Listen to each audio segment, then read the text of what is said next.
Hey, everybody, I'm John Granato, host of the morning show on ESPN 97.5 and 92.5, and that's Josh Jordan. He hosts Money Lines on Sunday mornings here on ESPN 97.5 and 92.5. He is also the editor of SportsMapHouston.com. Hey, Josh, this week NFL reporter Jordan Schultz debunked the report about Brian Flores and Deshaun Watson being in constant contact. You know whose report he debunked? His own. He reported the previous week that the two were in constant contact, but then he said this week, no, they don't even have each other's numbers. Okay. Now he's saying that the Vikings could be a dark horse for trading Watson. You believe him? No. I mean, I will give a little bit of leeway here. We saw what happened to Mark Berman and John McClain. You know, they got burned by that Deshaun Watson getting trade, to the Dolphins thing that we heard about. So there's something going on where these reporters they're getting fed information from agents or people with teams, and then it's turning out not to be the case.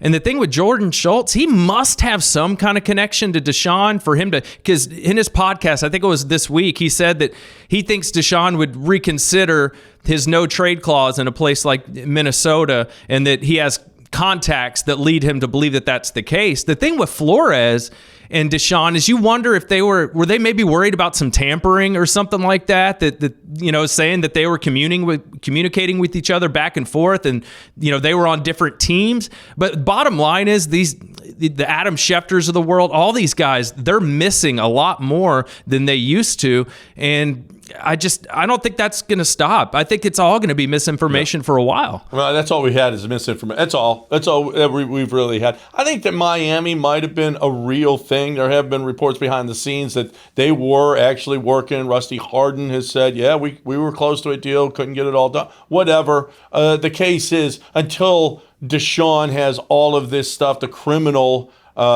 investigation behind him, there's absolutely nothing going to happen. So everything is just smoke. It's just smoke. And you know what? It could be actually the teams are talking to the Texans, but until you get to that 11th hour, until you get a deal on the table, somebody could come along with a better one, and the Texans could take that as well. So we got to just relax on that thing.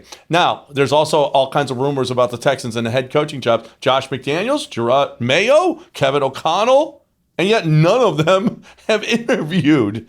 Is that a lack of interest by the Texans or the coaches, or were all those rumors just smoke? Yes. Seriously, it's all these things, right? I think it is with the Texans. Some of these guys just aren't interested in the position. We've talked about this before.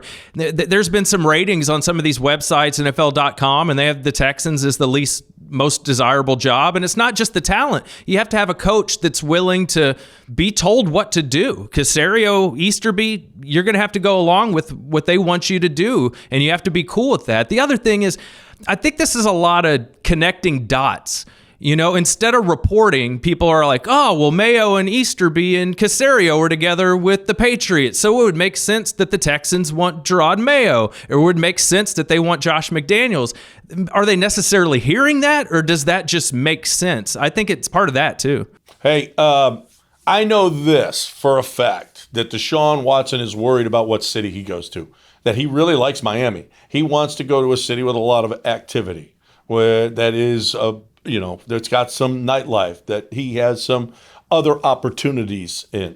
I think Denver might be one of those places. San Francisco might be a place like that. But we're hearing that Carolina is really, really after Deshaun Watson. Deshaun is going to have to open up his cities, because I'm going to tell you what, Deshaun, you ain't getting paid $35 million to sit. You better open up the number of cities that you want to go to, because if the Texans get their best offer from Carolina, he might have to take it. I think he will. I mean, there's no way around it. I think Miami's out. Deshaun's going to have to look at some other places. We know Carolina wants him bad. You had a guest on your show a few weeks ago that talked about how bad Dave Tepper wants a quarterback and how important that is to him. And they tried to get Matt Stafford, but he ended up going to the Rams. So just last offseason, they tried to pull that off. So he said that they're willing to overpay anybody to get Deshaun to Carolina. That makes sense to me. The other thing, NFC in general, general makes sense to me. We saw with Josh Allen and Patrick Mahomes and what the AFC is going to look like for the next few years. Who knows with Aaron Rodgers and Tom Brady what their future holds? If I'm Deshaun, I'm looking for an NFC team. Yeah, and I'm unlike Jeremy Branham. I'm not trading him to the Titans for the Oilers naming rights. What was that? First of all, it's in our division, and secondly, I don't give a rat's ass about the Oilers naming rights. That's just me, though.